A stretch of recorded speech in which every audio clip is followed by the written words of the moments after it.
Olá amigos, aqui Igor Paim.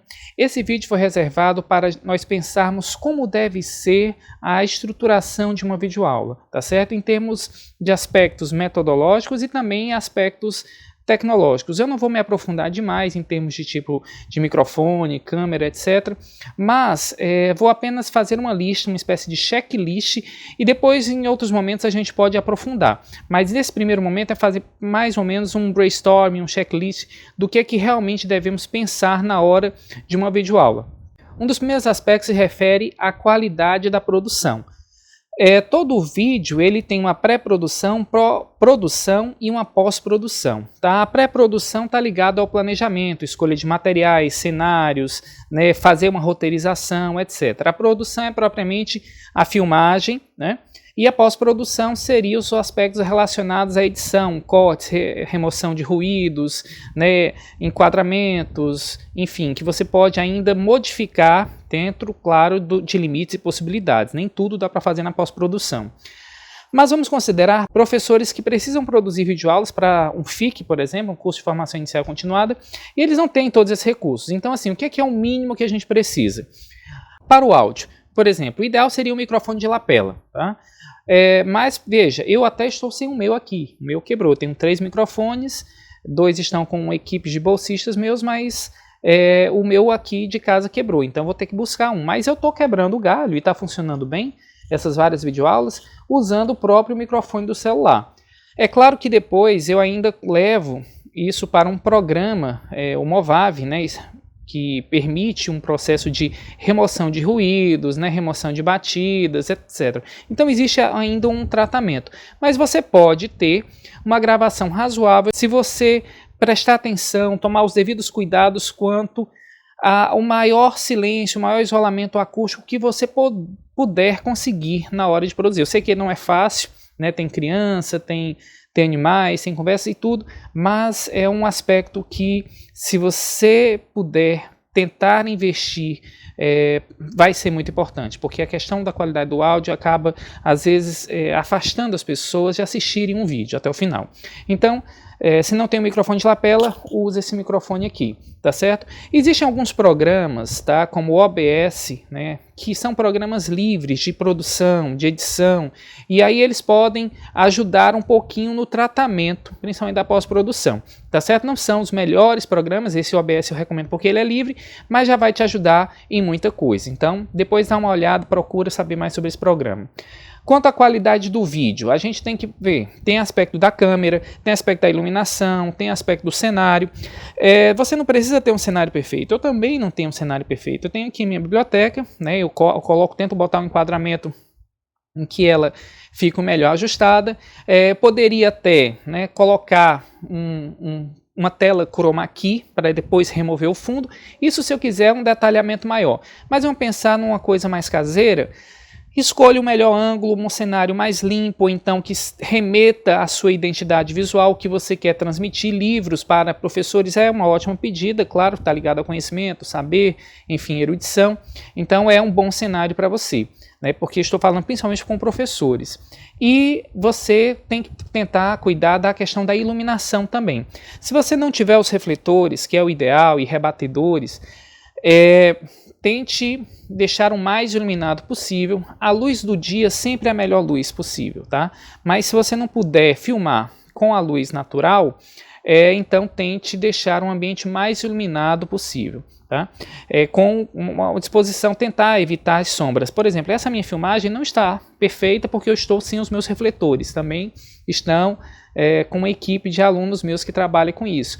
Mas, em função dessa dificuldade de ter acesso, né, a materiais e tudo, eu estou quebrando o galho aqui apenas com a iluminação natural. Boto algumas luminárias, eu faço uns rebatedores e aí a gente consegue quebrar o galho, tá bom?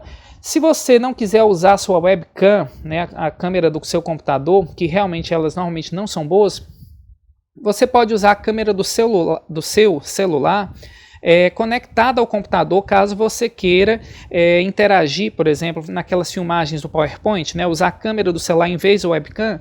Aí para isso você usa um software chamado DroidCam, que você instala no celular e instala também no seu computador o DroidCam Client, certo? Então existem vídeos, tutoriais, ele é bastante simples, tá? Os dois podem ficar, o computador e o celular, pareados pelo Wi-Fi ou mesmo pelo USB, mas aí você precisa fazer uma depuração no USB. Mas é possível sim usar o celular, eu já usei várias vezes para poder conectar ao computador, tá bom? Então isso é muito importante se observar.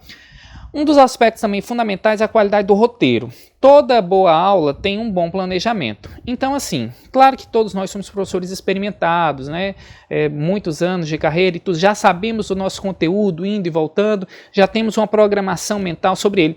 Mas mesmo assim, como você não está em sala de aula, você tem que cuidar da maior clareza, objetividade, assertividade possível. Então, assim, você tem que fazer um planejamento, né? O que você quer falar, qual é o tema, qual o recorte do tema, dá para cobrir esse tema todo num tempo que você estipulou? Não dá para explicar a Revolução Francesa em 15 minutos de maneira com certa profundidade. Então, assim, você tem que fazer uma dosimetria do que é possível, tá? Fazer uma distribuição das suas aulas em vídeos. Eu sugiro que não deixe vídeos muito longos, tá? Vídeos mais curtos, mais focados, e aí eu digo, a gente pode até combinar lá com o Edpuzzle, aquela outra ferramenta que insere questões nos vídeos e vai deixar então aí um vídeo com mais feedback, com melhor acompanhamento, melhor follow-up, tá bom? É bom saber aí, definir para quem você vai falar. É claro que são seus alunos, mas o que seu aluno já sabe sobre o assunto, né? Quais são as expectativas que ele tem? Então vamos respondendo essas perguntas que elas vão lapidando, tá? Outro aspecto importante está relacionado à sua identidade visual. Qual a identidade visual você quer passar?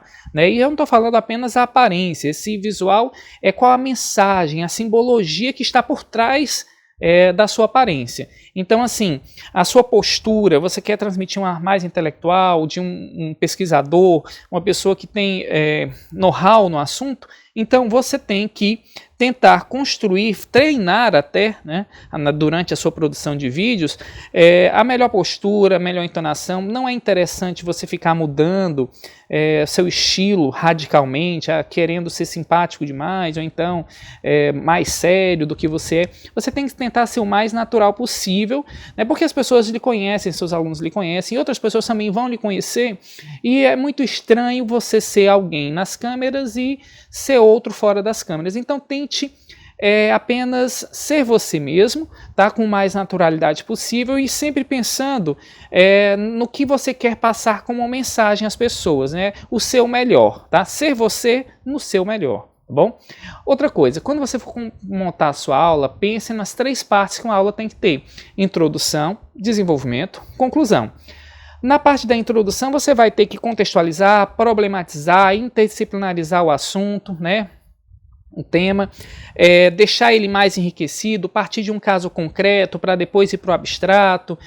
Se você vai falar de um aspecto da filosofia ou da história, tenta linkar com aspectos contemporâneos, né? Sei lá, se você vai, ou então mesmo na física, se você vai explicar lançamento horizontal oblíquo, balística, você pode começar a se remontar, dar exemplos. Olha como é que era na Idade Média, que lançavam os canhões, né, as catapultas para chegar no castelo. Você tem que procurar fazer uma contextualização, problematização. Às vezes até é interessante, e alguns youtubers fazem isso, eles jogam um gatilho, né? Ele tipo, você sabe o que é pensamento paralelo e pensamento divergente e tal. Aí depois que ele joga esse problema, esse questionamento, aí vem uma vinheta, né? Vem uma apresentação rápida, 3, 4 segundos, e depois é que ele começa a introduzir propriamente dito. Então ele vai começar na introdução a apresentar o tema, o problema, os objetivos, contextualizando, dando um cenário, uma pintura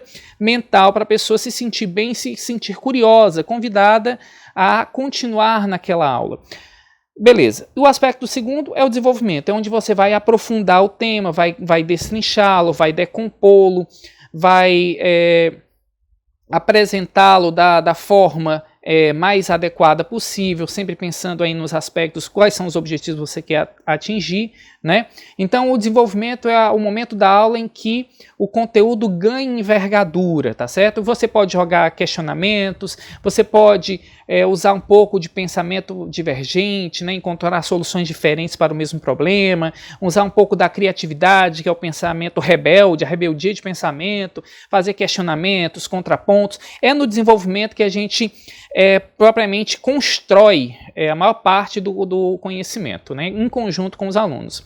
E na conclusão, propriamente dito, a gente recapitula os pontos principais, mostra quais foram as frequências de pensamento que mais pesaram na nossa mente, se foi uma visão mais crítica, reflexiva, positiva, negativa sobre o assunto. Você pode fazer isso, não apenas recapitular os tópicos, mas também conduzir as possibilidades de conclusão, né? Então, assim, na conclusão as pessoas elas precisam ter em mente algo que ela consiga entender, uma síntese. Então, a conclusão é o momento de você sintetizar e deixar claro para as pessoas a importância, né, concordando com o que você chegou lá na introdução apresentando. Quando você lançou o problema, despertou a curiosidade, na conclusão você ratifica e mostra que realmente valeu a pena assistir aquela aula.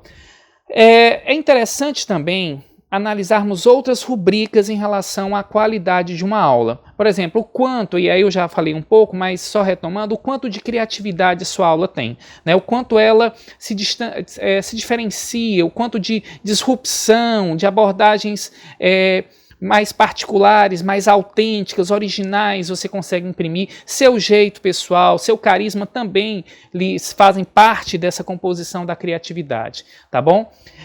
Um aspecto também interessante, eu acho, quando eu vou analisar uma videoaula de um professor, é a criticidade, o pensamento reflexivo que ele conseguiu embarcar, que ele conseguiu trazer, que ele conseguiu dar mais significado para aquele tema, aquele assunto. Isso é importante demais. A criticidade, principalmente no mundo com tanta complexidade, com tanta pluralidade, tantos desafios, a gente precisa ter um pensamento crítico, e isso pode ser para qualquer matéria, tá certo? Não, mas as exatas não dá para fazer. Sempre dá, dentro das limites, possibilidades, você sempre encontra uma brecha para fazer alguma análise reflexiva, tá bom?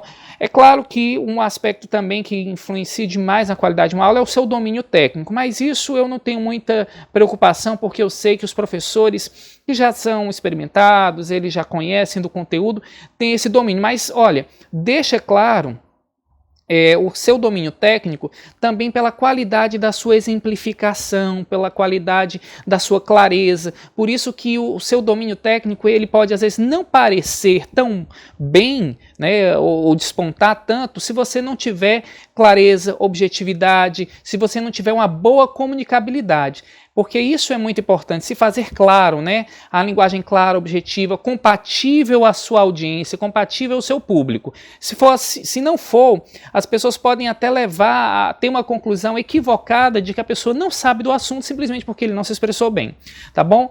Outro aspecto que eu acho fundamental é a sua empatia com o seu público. Se você é professor e você fala para o professor, então você já tem aí um know-how de experiência, né? Você tem até uma ponte bem natural para poder conversar com seus pares, né? São pessoas que dividem os mesmos desafios da educação, né? São atravessados pelas mesmas intensidades. Então você tem que procurar também assim estabelecer formas de empatizar com o público, né? Isso envolve um pouco de bom humor, uma pitada de alegria, né? Uma boa vontade, você mostrar que está disposto, que está interessado nas pessoas que estão do outro lado, que são rostos que você nunca vai ver, mas que te prestigiam por estarem cedendo uma parte do tempo da vida delas para te ouvir. Então, assim, empatizar com o público é muito bom, e para mim, por exemplo, que sou professor, conversar com o professor é um privilégio, é uma honra, né? A gente trabalha com o mesmo senso de propósito ético. Então, o encontro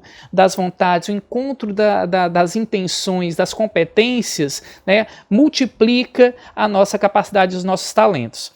E outra coisa que é muito interessante dentro de um plano de aula se você estiver no ensino básico, você está pensando seus objetivos de aprendizagem, né, que você estabeleceu e que você deixou claro na introdução, eles contemplam as competências, as habilidades, né, as competências gerais específicas e as habilidades que a BNCC, a Base Nacional Comum Curricular, elenca, né, aquelas 10 competências. Hoje a gente não vai falar sobre isso para não deixar o nosso vídeo muito longo, mas nós, enquanto professores, por exemplo, do ensino médio, do aluno médio, técnico, superior e também pós-graduação, mas quando eu estou no médio eu estou pensando, sim, se aquele meu assunto ele está promovendo o desenvolvimento das competências. Então, a gente deve pensar nisso aí, não é porque a aula é à distância que ela não vai ter contextualização, não vai focar nas competências, não é porque a aula é à distância que a gente vai deixar ela eminentemente conteudística, né, descritiva. Então, quanto mais libertário e mais útil esse conhecimento for para a vida,